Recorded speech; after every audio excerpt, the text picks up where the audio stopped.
Yeah. My whole world was Christianity. Yeah.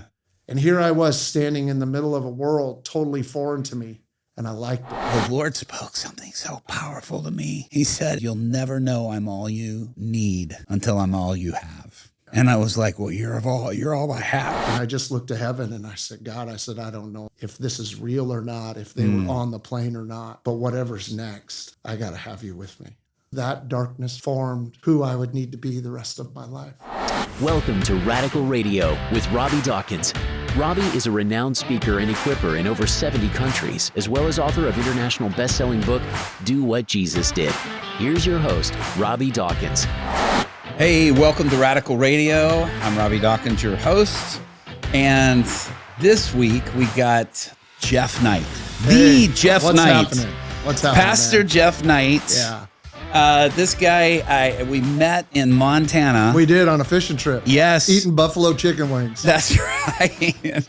And we had an amazing time. Had a group of guys from his church, a group of guys from a pastor friend of mine in Midland, Texas church together, Braden. And we had an incredible time and just hanging and just, it was for me just a great unplug and went out shooting some prairie dogs and fishing. We were doing man stuff. Oh, it was a blast. And then it snowed. Yeah. Remember it snowed and the option was go to buffalo chicken wings or go fishing in the snow. And those of us who were far more on the wise side. Come on. Buffalo chicken wings it was. Why? Because we could sit in a warm environment and watch football. Yeah, we were watching and eat football. Endless buffalo wings. Exactly. Why would you go anywhere else? Exactly. But anyway, I've been here. Jeff invited me to come. I've ministered here at Church on the Rock here in Monroe, Washington. A great church. Anybody in the area, you really got to come check them out. It's really wonderful. But he and his wife Belinda, they're amazing people. You guys are amazing people, and really appreciate them. But he's also, now this is a really, really, really cool thing. It's a curveball for sure. A race car driver. Yeah. Like one of, there's not many pastors. I think there might be 3 in the country now that I'm thinking about it. One does Pikes Peak. Yeah. Another guy races kind of some entry level stuff in the Midwest. But I race basically the farm feeder system for NASCAR, asphalt circle track stuff. Yeah. So cool. Yeah. I've actually got to stand and touch the outside of his car. When I was looking at crawling through that window, I was like, that is never going to happen. That would be like trying to be born again, and I'm not trying to do that into a car. Right. But he's got, it's just amazing. I felt like we connected in the most cool way, from that perspective, and then coming back and seeing his incredible church and being here has just been awesome. But I love it because you're a real guy. You are who you are, and you don't. I never when I see you here in the context of pastoring your church, there's no airs or anything like that. You're just who you are, and that's something I always strive to be. I want people to, if they see me on YouTube and then see me in person, they're like, "Yep, same guy." When I was younger, I was trying to be everybody else. Yeah. And I realized I was a real bad impersonator. That's good. And I think good. just something with a little maturity and pastoring, and you just finally decide to celebrate how God made you. Yeah. And I like me. Yes. And, that's good. I've had to learn to like me. I've had to learn to love me. But I like me. I like the way that God created me, and I think I'm the best version of me created. Yes, yet. you are. So, That is good. Anyway, I like it. Anyway. No, I like that. Yeah. I like the fact you're saying that. I think a lot of people need to hear that and embrace that as well. It's an important True story. So when I always say I was called to be a youth pastor, but I had quite a tragedy in my life that then put us in as lead pastor. And I loved Bishop Jakes' suits. Oh yeah.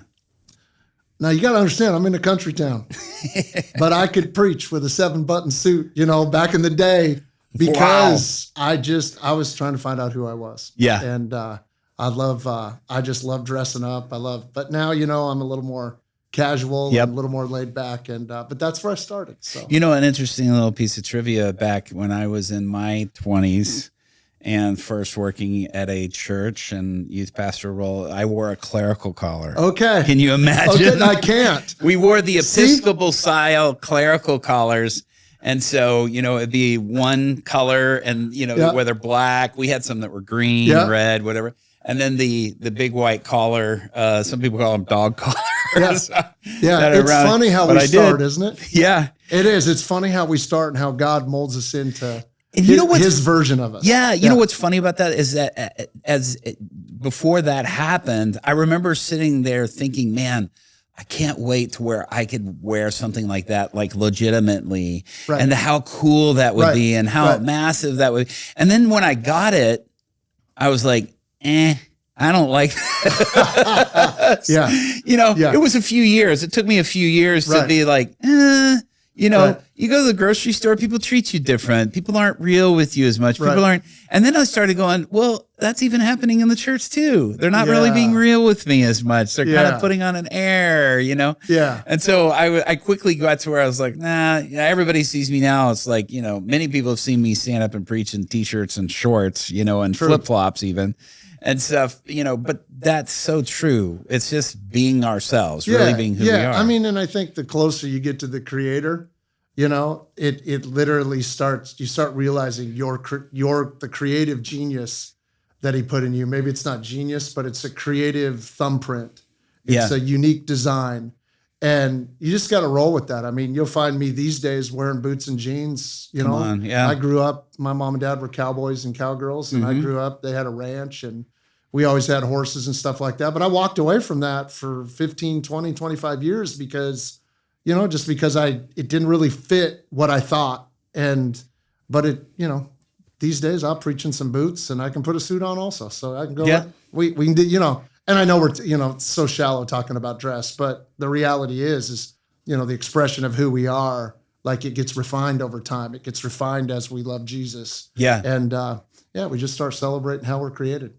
I love it. I love it. It's the come as you are, stay as you are, in the sense of not staying broken, staying in sin or anything like that. But don't sit there and develop a new you just because you think there needs to be a new version or if that's 100%. Somehow going to even be godly or 100%. Something. It's just not. So how did you get into the race car driving? How did that happen? So kind of crazy. So after the plane crash, I'm promoted into the lead pastor spot. Explain that. There was a plane crash for so Melinda and I, right out of college, Melinda and I went straight into the ministry. My dad had come to me right before my senior year and said, I'd really like you to pray about joining your mom and I in the ministry as our youth pastor. And I'm like, Dad, what are you talking about? Mm-hmm. I mean, I was construction management graduate. I wanted to build a road construction company. I wanted to build bridges. I'm fascinated with concrete. I love building things. I've built stuff my whole life with my hands. Even today, I still build. That's part of the race car thing. It kind of feeds a unique design that I have. I'm very mechanical in my head. I can look at something, take it apart, put it back together in my mind. Wow. And so that was what I wanted to do. And besides, I was a pastor's kid, and I love Jesus, but church people are mean sometimes. I'm like, I don't want. You'll see that as a pastor's kid, especially. You do. I just didn't want a part of that. But I had, he was my dad. Sure. And I would honor him by going and asking God. And I had a calling experience right before my senior year of college. And so we came home, started youth pastoring, and my wife was working for the Boeing Corporation as an exercise physiologist, keeping all the executives healthy and all that. And we were just at it. So fast forward, my mom and dad had a missions project in Puerto Vallarta, and returning from that missions project on January 31st of 2000, they were killed in Alaskan Airlines Flight 261. Melinda and I were in a recording studio in downtown Seattle. I'm a frustrated guitar player, meaning I really like guitars, but I'm not very good at playing them, but I was putting some guitar tracks down for the old Daryl Evans, I'm Trading My Sorrows. Back in the day. Yeah. Yeah. Wow. We have some CDs. You can't find them anywhere, but we still have them. We did 4 or 5 CDs in that back in the day, worship CDs. And so we were doing that when the news came in. And so fast forward then, the board puts us in charge of the church. They just come to me the night after the crash and they say, Jeff, there's nobody that your mom and dad would want to lead the Rock Church except for you and Melinda. And, I'd have jumped off the tallest mountain if it would have made my mom and dad's legacy continue, if it would have made their dreams come true. I felt like my assignment was very clear. And so I said yes to that. So about a year into it, it was a lot. My parents had a ranch, so we moved into their ranch because my sister was 16. And so immediately now I'm not just her older brother, I'm now playing like a father role. So I've kind of taken on my parents' whole life. And I found myself in an emergency room with an irregular heartbeat. And I was about 65 pounds overweight, stress testing, working 16 to 20, dealing with my grief. It was a very hard, difficult time. And a buddy, we had a billboard basically, we did a billboard on the highway basically to tell the community, thank you for loving us. Wow. Because there was a lot of media. And when planes crash, there's a lot of media. And so we were on the news a lot. People would love on us from Monroe and Snohomish County here, the surrounding area. They were just really good to us. And we wanted to say to them, we're doing okay. Yeah. And by the way, if you wanted to come to church, we're over here. And my high school buddy that I grew up playing basketball with, him and his dad, my dad coached us. He came to me and he said, man, I saw the billboards and I'm just wondering if you'd like to sponsor a race car, like the church. I mean, the Speedway's literally a mile from the church. And so I said, well, that's kind of a cool idea. And so I went and talked to the board and they're like, yeah, why not? Let's give it a go. And Melinda came to me and she said, man, I really think you need something outside of everything you're carrying. Yes. And we had sold a piece of property and had a little money. And I went to my friend and I said, could I be a partner? And turns out his partner wanted to sell out and move to Louisiana. And so I bought a race car team. It wasn't very much money. It sounds like a ton of money. It's not like it is today. And he and I just took this journey together. I'll never forget, I had a men's meeting and then I went to the racetrack. The car was already there. It was a big Northwest event. And I got to go to the infield of the racetrack, not the stands looking through the catch fence, but I'm on the infield. And I remember standing there looking up and down pit road going, whoa, these people are awesome. Like, they're awesome. They have a totally different value system. Because I realized at that moment that I'd been surrounded by church. I'd had Christian music, Christian reading, Christian living, Christian friends. I mean, it might as well have been Christian food. Yeah. My whole world was Christianity. Yeah. And here I was standing in the middle of a world totally foreign to me, and I liked it. I liked the people. Good. And then I stood on turn one, and our race car with the Rock Church all over it comes into turn one, and it's a 9-to-1 motor turning 8,200 RPM, and the smell of race fuel is like, it's good for the soul. And I'm like, what red-blooded American male doesn't love race cars right now? And it just hooked me in. Yeah. And as I started to sit in the pits and hang out with the people, just my heart for people just started, like, little by little. It wasn't like it was a crusade and I was super intentional about it. Sure. I just make friends. Yeah. And pretty soon I started doing weddings, and then I was doing memorial services, and then I was leading people to Christ. And in the middle of all that, somewhere there was 9/11, and my whole race car team got saved at church the Sunday after 9/11. And we just started building a Christian community out there. In the early 2010s, 2010, 2011, 2012, my church at the race car track was bigger than the one that showed up on Sunday morning. Because like, I'd literally just connect with tons and tons of people. I haven't raced as much the last few years, but I still love the people. And a lot of people know Jesus because I put a helmet on. You know what I love about that is that you didn't set off with that as your goal. No, I was trying to hide. Yeah, it was, I mean, part of it was, as Belinda said, you needed an outlet. Yeah. But then also, let me hide over here. I mean, I probably should have put the Rock Church on the car if I wanted to hide. But I kind of thought, okay, we can promote the church. I was thinking, that's not really hiding. Yeah, it's not hiding. And then I could hide and heal a little more. But it turned into just a brand new way of loving people. and rubbing shoulders with people far, far, far from God for a pastor is not something we get to do all the time. Yeah. And I found it very helpful to ministering to the people that were coming to the church on Sundays and Wednesday nights. And I felt it very helpful of having me with that perspective of understanding the struggles that are going on in everyday life for people, but also trying to bridge that gap. It turned out I ended up being a bridge builder anyway. And they just weren't made of rebar and concrete. Come on. You know? And building that bridge for people to find that transformation in Christ and find that pathway to Jesus. And, I haven't always been the best at figuring out how to raise them up and release them into the fullness of who God's called them to be. But I've been an expert at loving people to Christ in a way that literally, the sanctuary is that racetrack for them. That most of them are not going to come and worship on a Sunday morning to find Jesus.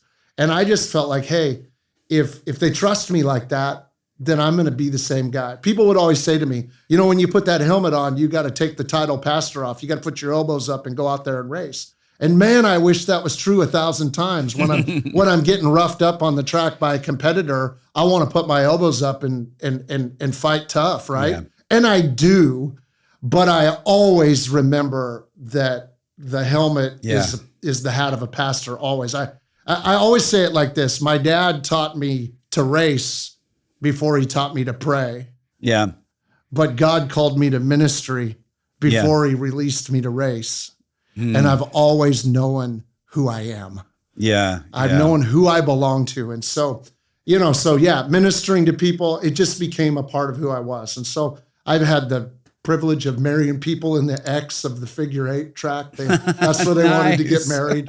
My wedding gifts, when a thank you gift, sometimes they give you an honorarium. Sometimes, man, I've been given moonshine. I've been given so many things over the years that it just makes me smile. And it makes me realize that God even calls us pastors to places that they didn't teach us in seminary. They didn't teach us in Bible school. That we're told to go into the world, but the world is like this big, strange place. Yeah. And for me, for a while, for 20 some years now, it's a racetrack, and I love that. That's so cool. Yeah. I remember when I was pastoring in Aurora, Illinois, in the hood, part of Chicago. Yep. I had a drawer in my right drawer in my desk was all the stuff that people turned into me or weird gifts they gave me. Right. Right. Yeah. I had people give me, I had people turn in weapons. I had people drugs, give me drugs, and I would just have this drawer that was just, I would toss everything in there. We even imagine, this is going in an extreme direction with it. But I remember the first time we were so happy we had a building, right? But we were in the worst part of town. Right. And we were like, man, let's do like a little Easter egg hunt for the kids. And they and 2 kids came back with condoms. And we were like, no, and we're like, don't put that in your Easter basket. Don't put, And so we would have people that would come back, and sadly they were used, but we had people come back with new ones, give them to us, and I would take it and I would clean it off with that Purell and just throw it in that drawer. Because to me, they were all these trophies of people at least even close in the shadow of the church or whatever. But a lot of it was stuff that people would turn in, and it just being prompted in church, or, hey, I've been struggling with maybe not their first service, it may be their 10th or 15th. Yeah. But they're finally, I don't need this anymore, And to me, that was was like a trophy drawer, and it's so cool that, you experienced that. Yeah. Early on, I experienced something that I didn't have an answer for early on. Like right away with our race team, there was a bunch of guys, racers, whatever. They dubbed us PTP Racing, Pass the Plate Racing, as if we were, as honestly, as if we were using the tithes and offerings of the church to fund a race car. I mean, it was total bullcrap. And it would fire me up, and I'd want to fight about it when they'd come. And literally, but I never really, I didn't really push back against this. I was asking the Lord during that time, what is this? And I realized one of the things that just hit me, and I've really made it a point in my journey, is that most people don't perceive pastors. They don't perceive them to be real flesh and blood men and women. They don't perceive us to be boot wearing, jeans wearing, trying to figure out how to make ends meet at the end of the month. They don't perceive, they think that we're, our life is dedicated to Christian hymns and just studying the gospel. We're not perceived as real people. But see, my mom and dad were freaking gladiators. They were like badasses. Yeah. They like went into the American culture and took on the darkest of situations. And I witnessed that as a boy. Sure. And I couldn't imagine pastoring and having this tidy, clean cut version that you often see when, secular media puts out their version of what a pastor their rendition. is. Yeah. And I began to realize that, man, these people that I'm in, they're saying this about us because they don't understand what it means to be a pastor or even be a Christian for that matter. That's why, man, I love getting together, whether it's a group of guys or families, men and women, whatever. But let's find out, what are you into? What are you doing? How did God wire you? And let's leverage that to take it to the enemy, so to speak. Let's get in the dirt of the Coliseum floor, not sit in the stands and watch it. And when that shift started taking place in my heart, I started having answers for those kind of criticisms. One guy said to me, I was getting ready to start because my driver ended up retiring 6 years into it. And I wasn't done. I was like, what? I was not driving. I was just helping. Yeah. And I said, who's going to drive this car? And he says to me, you should. And I go, what? I had practiced it one time.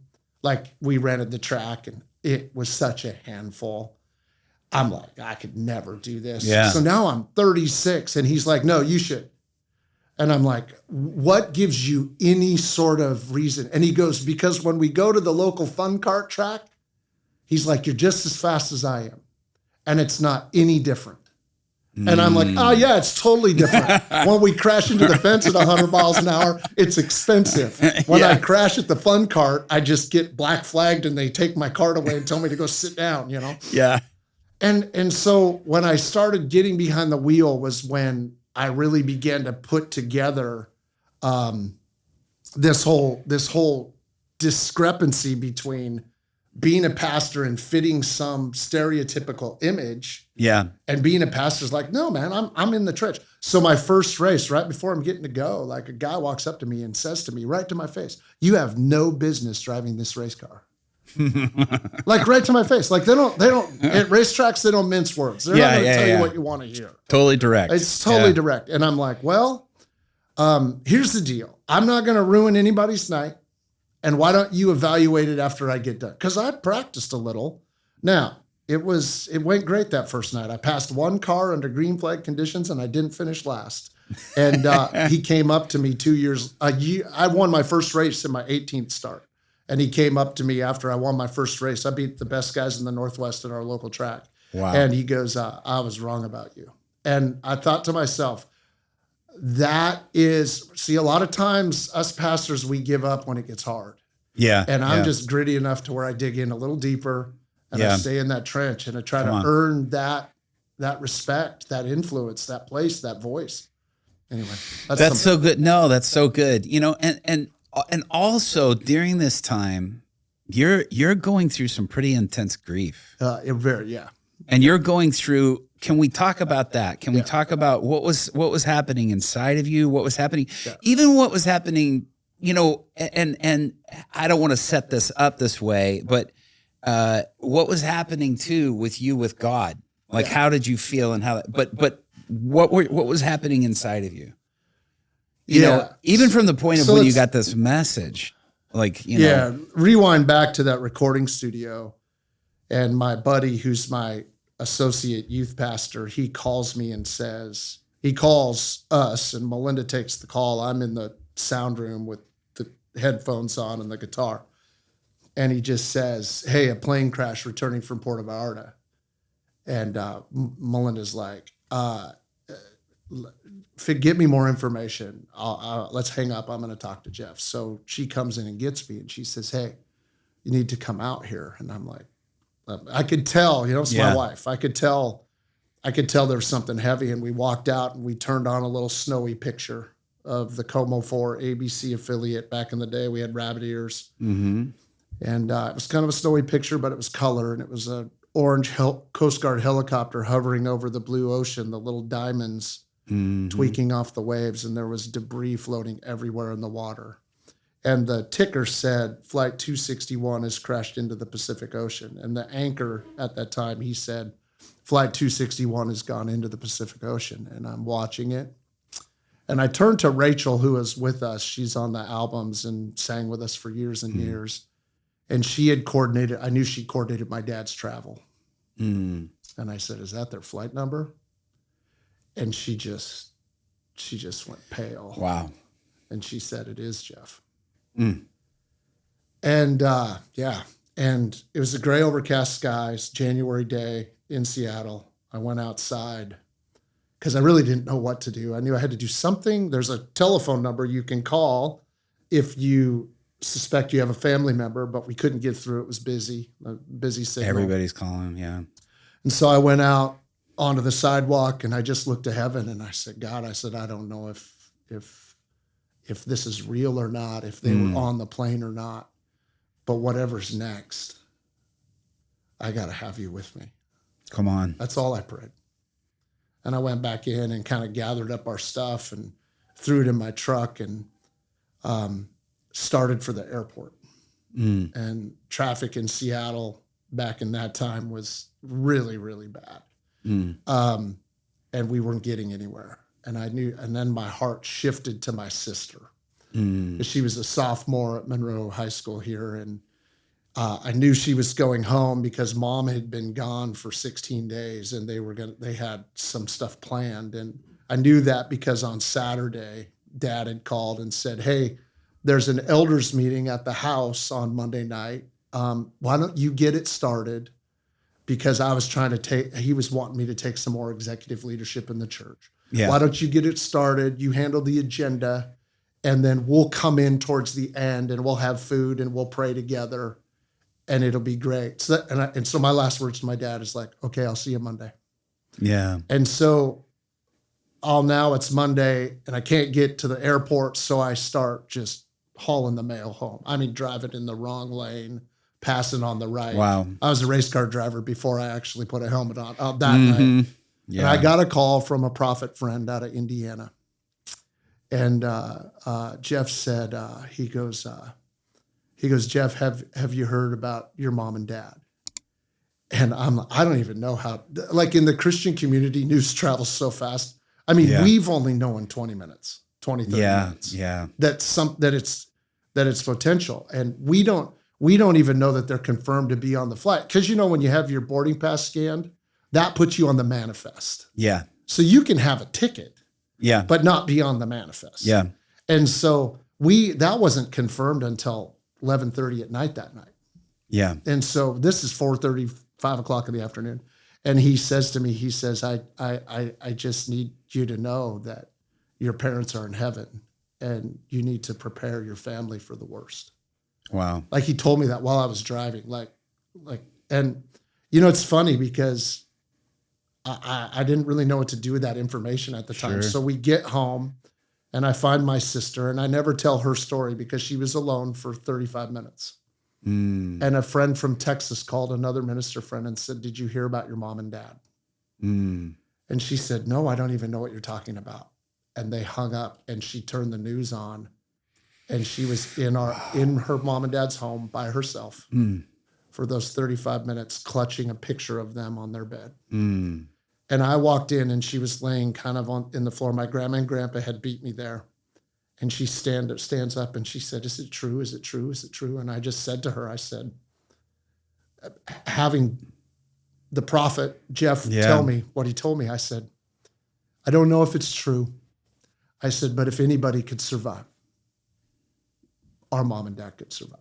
Yeah. They survived a lot of stuff in life. I mean, my dad got shipped off to Vietnam, the Vietnam War. He was a spy in the Air Force to Kadena Air Force Base. My mom bought a one-way ticket to Japan because they just got married and she wanted to be with him. When she got there, he was classified. Nobody knew he was there. She didn't speak Japanese. She was on the corner of an intersection in Okinawa, Japan, bawling her eyes out because she couldn't find him at the Air Force Base when a Marine came along and said, "You look out of place." And she said, "I'm trying to find my husband. I know he's here, but they say he's not here. They say he's deployed somewhere else." And he's like, "Let me help you." And anyway, my mom joins the Red Cross there, and she's a donut dolly serving all of the wounded coming out of Vietnam. And so, I mean, my mom and dad, they were hardcore. I mean, my dad was a brown belt in karate, just short of his black belt, trained in Okinawa, punched, they were just awesome warriors. And that's how they were with their faith too. So it was like, I'm like, if anybody could make it. And as the night would go on, lots of things would happen. There was a prayer vigil started at the church, and I felt like they needed to hear from somebody. So we went down there and we spoke to that. And there was about 45 people at my parents' house by now. And they started trickling away as I went to bed. And there was this moment on the local news where Linda Brill, the King 5 anchor, cuts away to this guy. And he says, "I'm a representative of the Knight family. And the family is headed for LA." Well, that wasn't true. We hadn't even made any plans. And the whole room in my parents' living room, I mean, this is the most intimate people in their life, all at one time say, "Who's that guy?" And I go, "I don't know, but he's standing right here." He was in their house, standing right next to me. Apparently he was at the prayer vigil. He follows me home. He's in the house. How bizarre. And all of a sudden I realized that because this is a plane crash, like, people are going to start telling my parents' story for their own gain. Wow. And so that was I don't even have them confirmed on the flight yet. Yeah. And that's already happening in the news. Wow. And so I made a decision. If anybody's going to tell a story, it's going to be me. Yeah. And so I called every major news network about 11:30 at night, the night of the crash. And I said, "This is Jeff Knight," and told them my mom and dad confirmed that. I made sure they were confirmed first before I called. Sure. Alaskan Airlines sent some representatives out. They sat in our living room when the call came that they were confirmed, and then they were there to be kind of like grief counselors and help us with that. So then I called the news and I said, "I'll be at the Rock Church at 10 a.m. tomorrow morning to answer any questions." And I tried to go to bed, and I woke up in the middle of the night, and I felt like something was calling my name. But my wife was asleep. And my mom's prayer chair, my greatest memory of my mother's her prayer life. Wow. Like, my mom was rad. Like, she did rad stuff. But when she got saved, she learned to pray. And she prayed 4 or 5 hours a day. Wow. Like, my mornings getting up for school, all through junior high and high school, were, "Mom, I'm leaving." I'd hear her praying in the spirit over by the fireplace, see the top of her head on the other side of her rocking chair. I'd be eating my Fruit Loops or whatever. I'd get up and I'd say, "Mom, I'm heading for school." And she'd stand up, she'd turn around, she'd point her finger at me, and she'd say, "Son, everything you put your hand to today shall prosper, and you'll have favor and high esteem from God and all those who look upon you. Your mom loves you. Have a good day." So that literally is, that's how radical she was. So I love that. Yeah. And so I'm drawn to this chair, and I go and I sit in it. And in that moment, it was like the air was just sucked out of the room. Wow. I describe it as I was like in the upper part of an hourglass. And the sand was slipping through the venturi. And I could grasp at nothing. But I was just sliding. And I went through the venturi, and I just hit the bottom. Wow. And I said these words: "I can't see life without them." Yeah. It was dark. Yeah. I often say that my calling came early in life. The darkness gave it to me. Wow. A lot of people want to paint the picture in Christianity that it's the bright light, and I get it. Sure. But it was that darkness right there that formed who I would need to be the rest of my life. Yeah. Because it was gross darkness. Yeah. It was utter despair. And I felt the Holy Spirit speak to me right there, and it sounds crazy. But I felt the Holy Spirit speak to me and say, "Do you think you could get through breakfast without him?" And that's how I recovered. One meal at a time. Wow. For a couple of years. Wow. Yeah. In that moment, in that place of what you're saying, in that darkness, and you and the Holy Spirit spoke that to you, did you feel this sense of comfort, peace? I mean, I know you still had a long time to process your grief, not to shortcut that, because that's important. Yeah. But how I felt grace. Grace. Wow. Grace is that undeserving. Yes. It's that unmerited. It's that unmerited. It's that I don't know why I feel capable of doing anything right now. Yeah. Yeah. But I have strength for this. Yes. Yeah. That spilled over into leading their church. It spilled over into leading my sister. It spilled over into the whole process with Alaskan Airlines, which lasted years. It spilled over into getting on that plane and going down to that crash site and going to that beach and experiencing what we experienced there. It spilled all the way over to even the 20-year anniversary when I'm on that beach and this man comes walking up to me and he's wearing like a sailor's cap and kind of a pretty heavy trench coat because it's January, but it's sunny. And he's like, Jeff Knight. And he comes running up to me and he says, I've come to your church so many times to try to talk to you. This is 20 years. Wow. And he says, I had the courage today to do it. And he just says, I just want to apologize. And when he looks up at me, he's the whistleblower that I saw on Dateline or whatever story. Because in the case, it all got blown open. Yeah. And I realized that he's carrying this burden as if it just happened. Yeah. Yeah. And all of a sudden, that same grace that met me in that chair 20 years earlier on the same night is now grabbing this guy on the beach. Come on. And saying, dude, release it. You don't have to carry this no more. Yeah. That is so so I would good, describe man. it as grace. I didn't deserve to have the strength I had. Wow. Yeah. But I had it.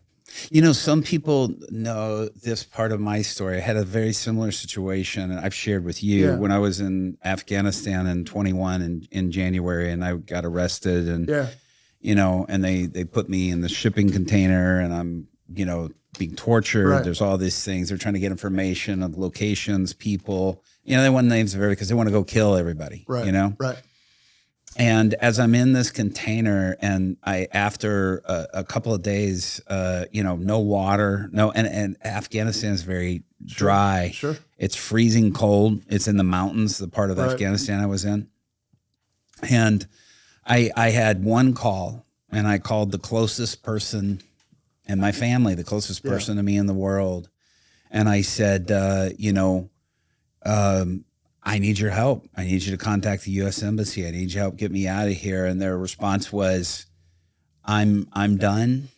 I'm not helping. And they hung up. And they said, I'm done. And they hung up on me. And the sense of abandonment. Now, mine was in a different situation because somebody was making a choice to abandon. Sure.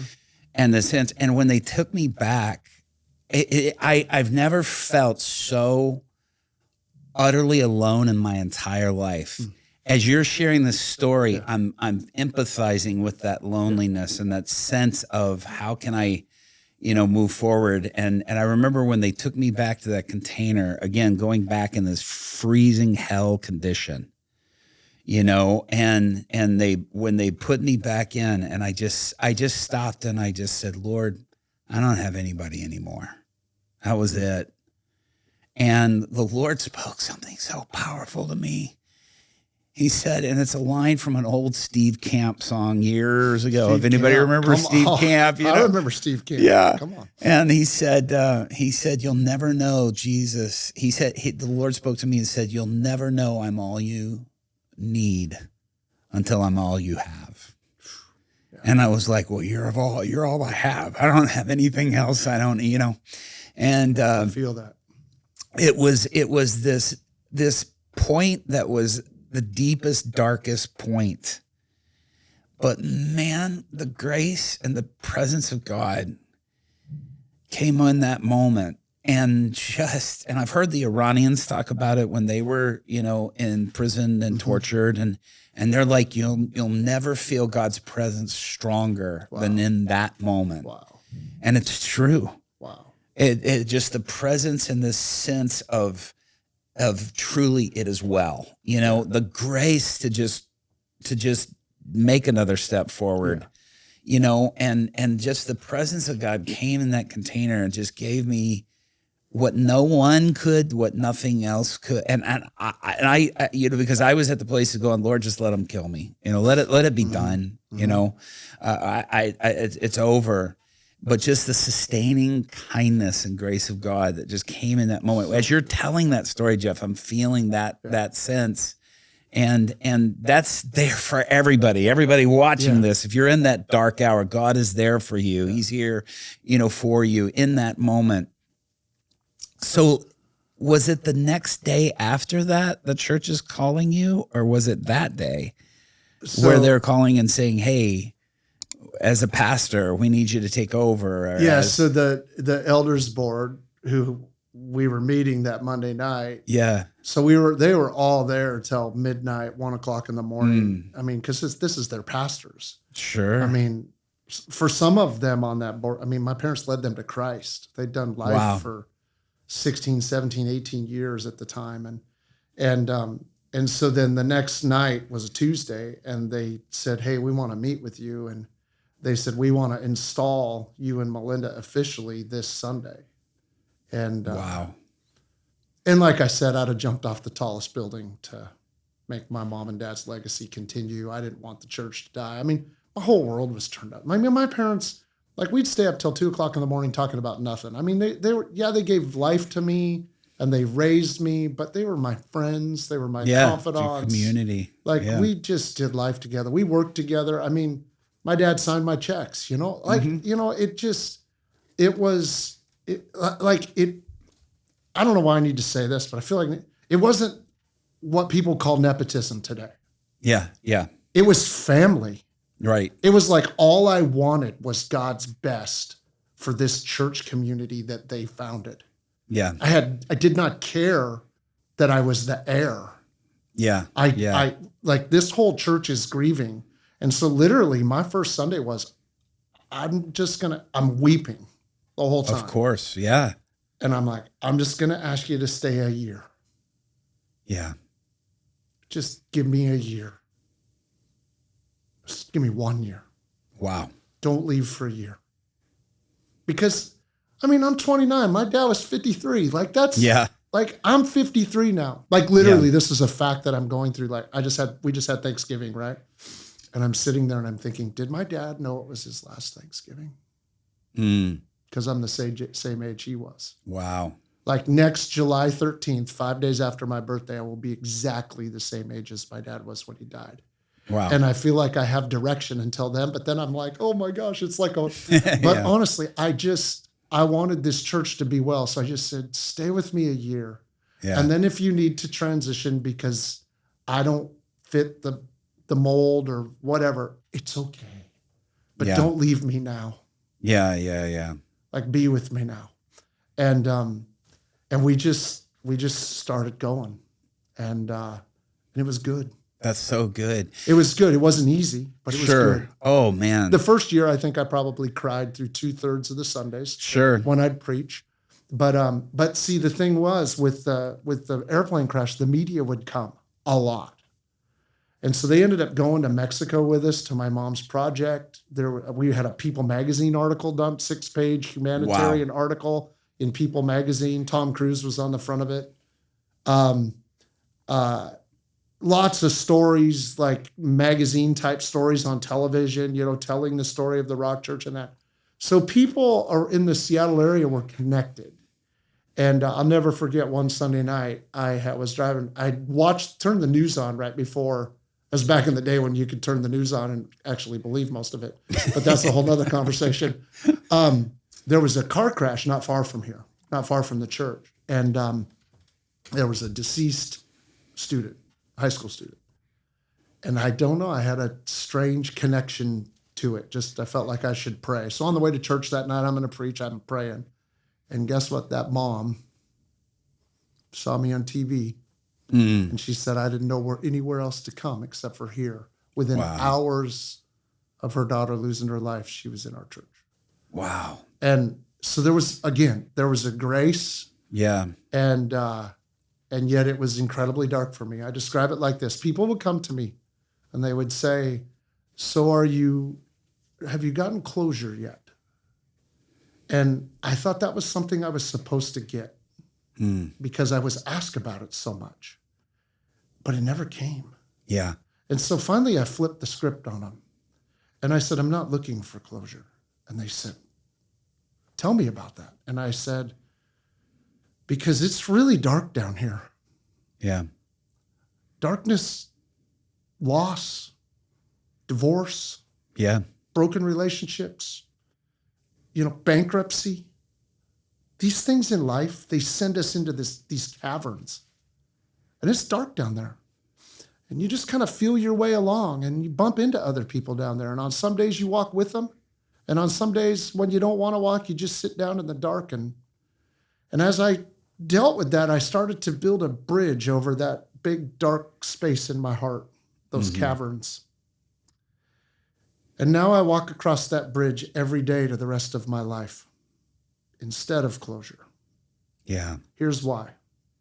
Because on days that it matters, I stop mid-span and I go to the edge and I look into the dark because it makes me feel. I don't ever, that moment in that rocking chair, I never want to forget how I felt right there. Yeah. Because feeling that reminds me of the grace he gives. Come on. And we get to wheel it, we get to say it, we get to spray it. I am an ambassador of grace. Yeah. And how can I ever give grace to somebody if I can't walk into the same dark almost that they're in at that moment? Yeah. And so I just describe it like that. I just go to the edge and I look into the dark because it makes me feel. Yeah. It makes me remember. Makes me remember my mom and dad. I can tell their stories like they're still here because though it's been 23 years, I allow myself a few days a year to really feel them. Yeah. And to look at their picture and to remember and say, that plane crash was a major moment in my life. Yeah. And though I wish it would have never happened and I would trade all the days since then for one more meal. Yeah. And all the blessings since then for one more meal. But that moment gave me so much direction and purpose. And that's why I say my calling came early in life. Yeah. The darkness gave it to me. Darkness gave it to you. I like that. Yeah. It's so good that you had, man, I'm trying to wrap my head around right now just what life would have been like for you in that moment. And a big part of it is because you're mentioning a piece that I didn't think about. We've had conversations about your mom and dad and about the crash and stuff like that before, but I didn't think about the part of the crash being on all of the news and being out there and everybody in the world. We had to replace the carpet in my parents' home after the first 30 days because the satellite trucks would show up at 3 a.m. for the 8 a.m. Not 8 a.m. here, but 5 a.m. shoots. We're up at 5:30 in the morning doing national segments about, and we purposed, and this was just the grace. I just said, I'm not going to get into a word fight with the investigation I'm just going to tell about the great work my mom and dad were doing in Port Vallarta and why they were there. They were there because my mom had a missions project in a dump and they were there for their 32nd wedding anniversary. That's amazing. In fact, I have the photos on their camera because it was film that were pulled out of the water and developed by the U.S. Navy and they were sent back to me. Amazing. In fact, hold your hand out. That ring fell out of the sky on a crippled MD-80 that hit the water upside down at 731 miles an hour. Are you serious? And they got it back to me. Oh my goodness. That's my dad's wedding ring. Wow. And here's the cool part about that. Incredible. And I say this to everybody, no matter how dark it gets, God has already sent treasure ahead. Come on. Whoa, to dude. meet you at the perfect time. Hear that, everybody. A DHL truck backs up to my office. We're working in the office. I'm like, is anybody expecting packages today? This guy's unloading these huge boxes. They're like, no. And I'm like, well, there's a DHL truck out here. And I go out and I pull my pocket knife out and I cut the tape open and I open up the first box. And I immediately see that it's a piece of luggage and it's all shredded. It was on the plane. Wow. So little did I know, they recover everything. They ship it to huge warehouses and then they sort through it. Wow. And they get back to the family, the surviving family members. They get back everything that they can. Wow. And so I'm going through these boxes and I got these boarding passes that I still have them today. They say Flight 261 on them. They retired that number at Alaskan Airlines, but literally my mom and dad's boarding pass.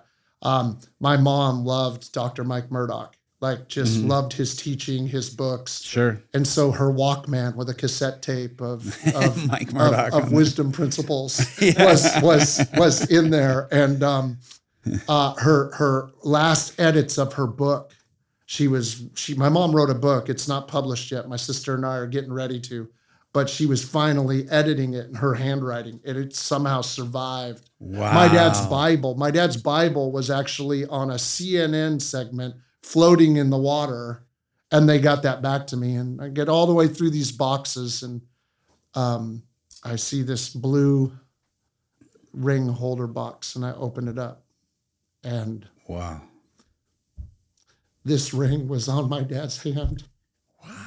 When he directed soldiers all over the world in the Air Force. This ring was on his hand when he loved my mom.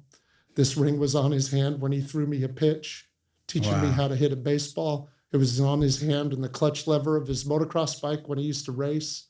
This ring was everywhere he went, my whole life with him. Mm. And I just, in that moment, knew that God sent this ahead years later to meet me here.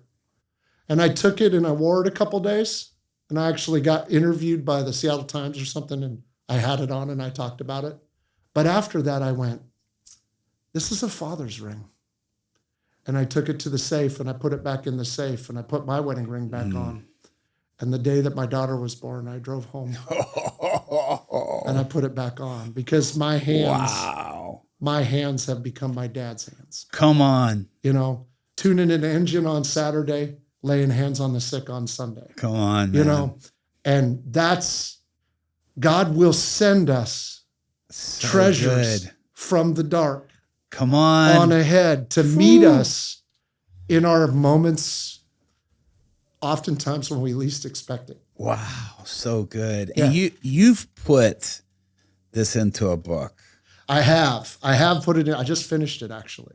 And I'm excited about it. It's going to be called Against the Darkness. Wow. The fight is not without glory.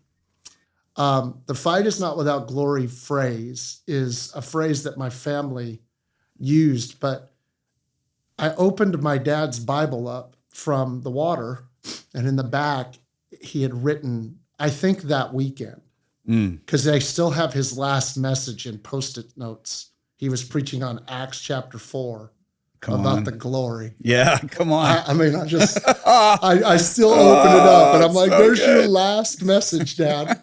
Before he goes to glory. Yeah. Oh, man. Before he goes to glory. It was Sunday he preached that at Perdoni Amistad in Puerto Vallarta, Mexico. But in the back of it, it says, night motto, the fight is not without glory. And I thought to myself, when I was thinking about the title, it comes from Ephesians 6, wrestling principalities, powers, against the darkness.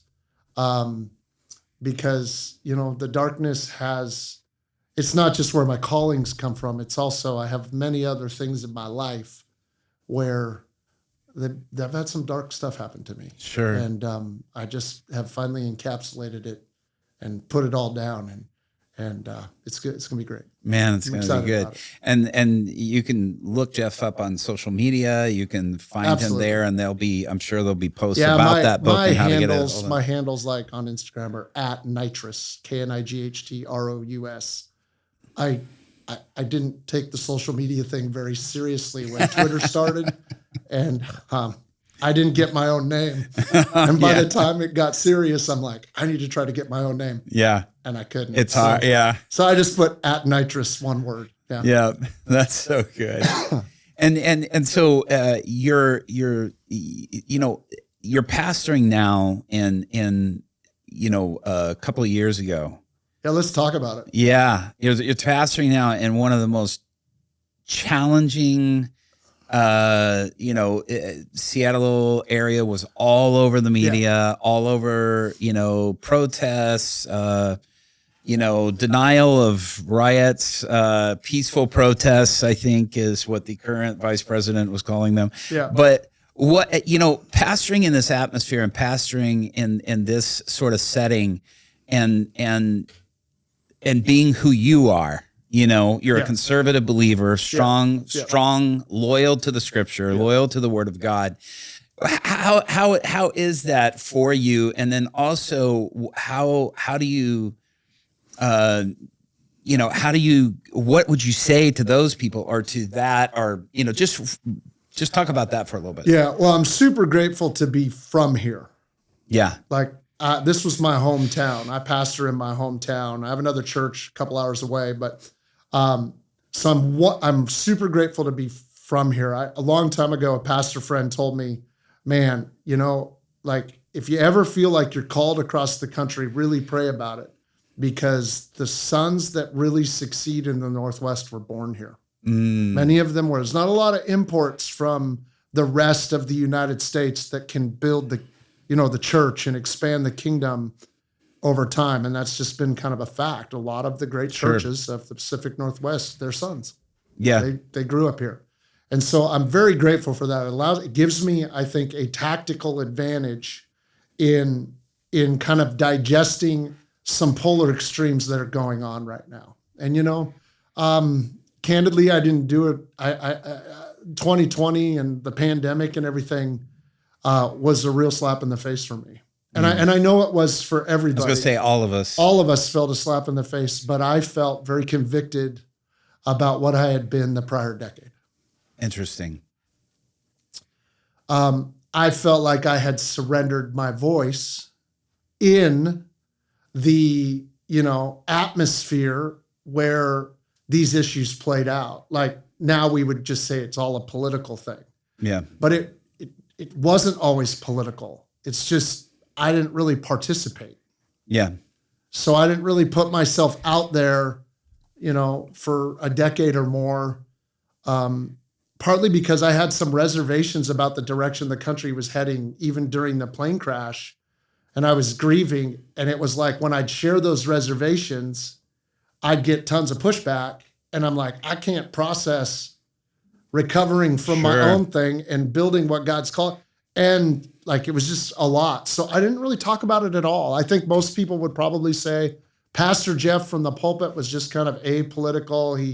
He might share his opinion now and then, but he doesn't use his platform like that. Mm-hmm. And I was convicted by that in 2020. I was convicted that I'm not saying that I've had a lot of wonderful state representatives and senators and people that are elected officials be a part of our church ever since I started. It's been awesome. I wouldn't say that I didn't have a voice. Right. I just played small. And then, the things happened the way that they happened. Incidentally, it was Melinda's birthday week. And I think they closed our state on March 15th, if I remember. And Melinda's birthday was the 11th. It was, I want to say Tuesday-ish or something like that. And I took her out to our favorite restaurant. And when we walked in, there was 40 servers and 6 customers. And I'm like, I'm looking around, going, what's going on? I mean, we felt like royalty. Yeah. I'm like, okay, so this is how the elite do it. And then I took her shopping and to buy her some clothes. And I mean, the mall was just, I'd never experienced that. So I'm like, man, this is it hit me kind of hard that night. And so then our governor closes the state. And I don't know about you, but I've never been in a pandemic before. No. Yeah. None of us had. You know, like, and then comedically, I immediately go to like Monty Python because I was raised around Monty Python. And I'm like, you know, pandemics are pretty serious. Like this could be. And so I kind of did what everybody did at first. And I just kind of shuddered.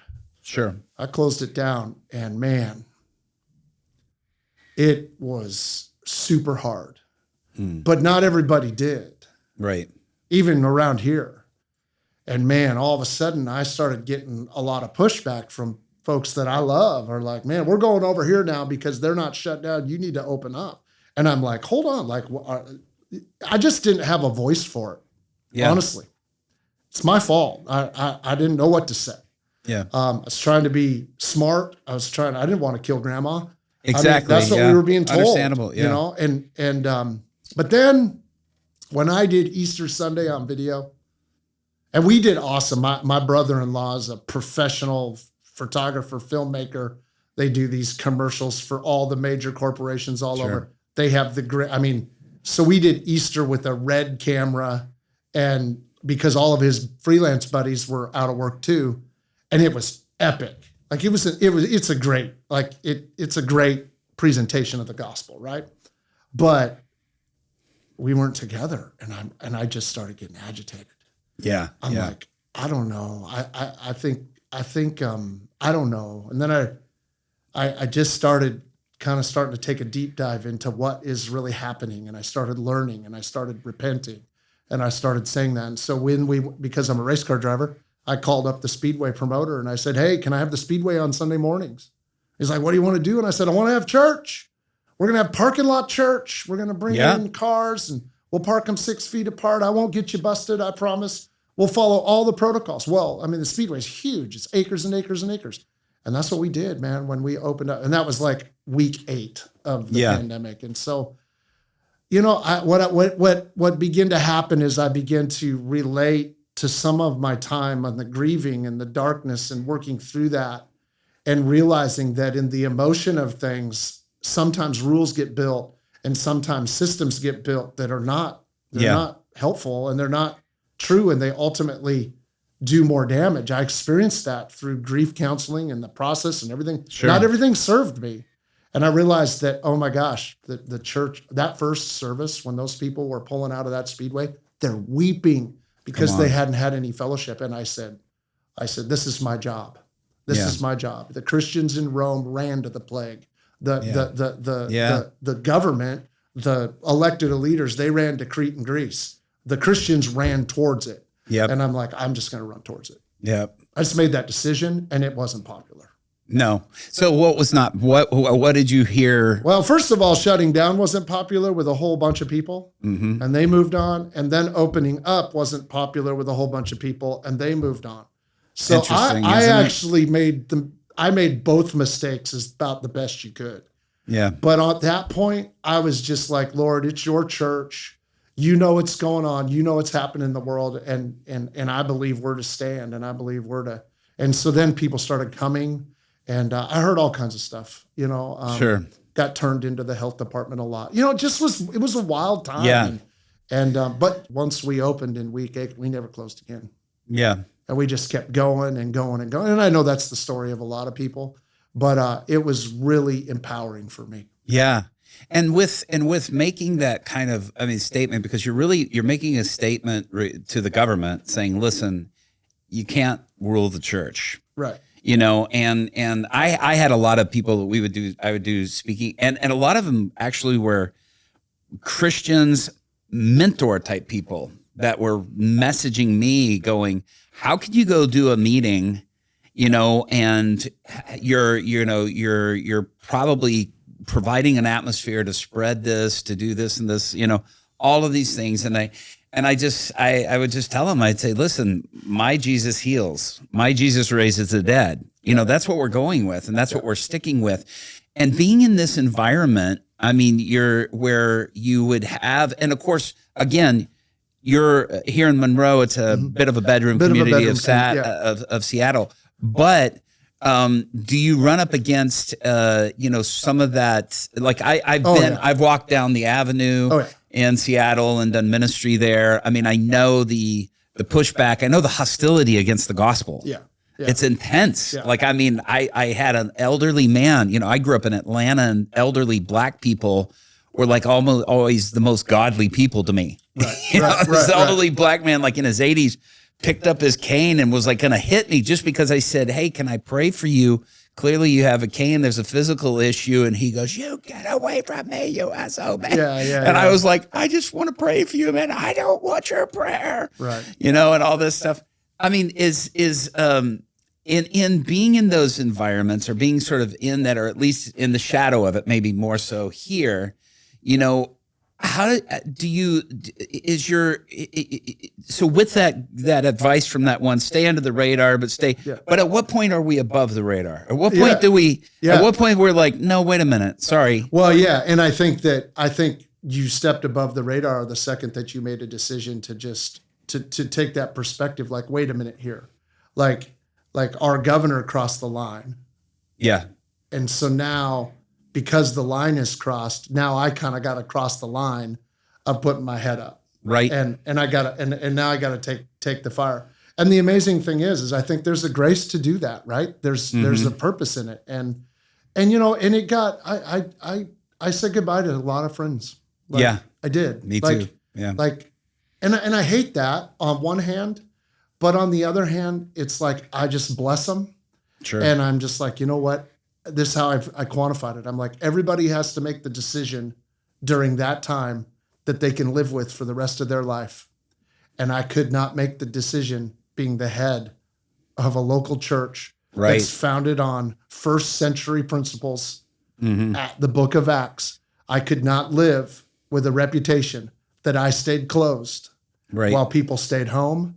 And I just couldn't live with that. So if I had friends or peers or close friends that said, I don't agree with that, hey, you live with what your convictions are. Let me live with what my convictions are.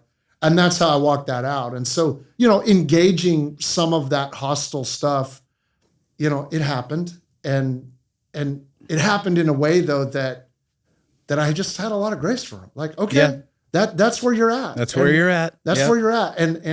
But I'm over here, and I got just as much purpose standing here as you feel that you have standing there. What I love about it is that you didn't back down. No, heck no. Is that you stayed the course and you stayed with it. And But again, I got to say that, like, when it all started, I was not. I think all of us were there. We'd never been there before. I know, but I was not who I was raised to be. Yeah.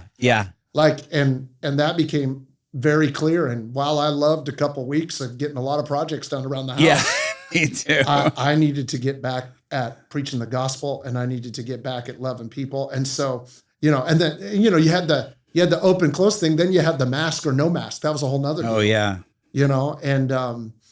And I just once again had to be me, had to follow my convictions, had to follow what the Lord was saying. And then I read Eric Dreyer's book, Live Not by Lies. And I would say single-handedly that book probably awakened me to what we're battling. Yeah. Because again, our battle's not against flesh and blood, but principalities, powers, rulers we're against the darkness, right? But I had never heard the story of the Bolshevik Revolution. I'd never heard the story of those Christ followers that had to meet in homes under tyranny. Yeah. I never heard the story of you're going to be told a lot of stuff, and half of it's going to be true, maybe even almost all of it. But if there's one lie in it, you got to throw it all out. Yeah, I'd never heard that, and that book was very impactful in my journey. In fact, I bought like 40 of them for my closest friends, because I'm like, I believe that this is a godly perspective for the time that we're living in, is that we have to live by the truth. Yeah, come on. And if any of it is a lie, then all of it is a lie. Yeah, come on. And by it, I'm just saying whatever the narrative is, because there's so many now. So to capsulate, what you're saying is the badass legacy continues. Come on. Yeah. Well, you know what? Honestly, I love it. I figure when I get there, I'm going to bump into her. Yeah. And she used to say when I was learning how to communicate and preach, she'd say, son, I know you got a word and I want you to go up there. And if you start it, I want you to go as hard as you can. But if you can't finish it, just give me a nod. I'll finish it for you. Oh, I love that. And I told her at the memorial, I said, Mom, I said, you started it and now I get to finish it for you. Come on. And so I hope when I get there, she's the first one that meets me and she's like, gives me a little hoka hey. Yeah, come on, man.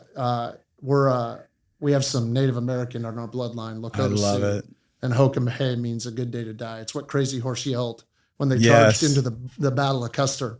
My mom used to say that to me all the time. I love it. Hoka hey. It's a good day to die for the cause of Christ. So, yeah. Your mom sounds a lot like mine. Yeah. And I love that. Yeah. My dad was super foundational. Yeah. My mom was lit. She was radical. She was lit all the time. Yeah. I love it. Jeff, thank you so much for coming on here. Man, it's awesome. It's been so Thanks good. For talking.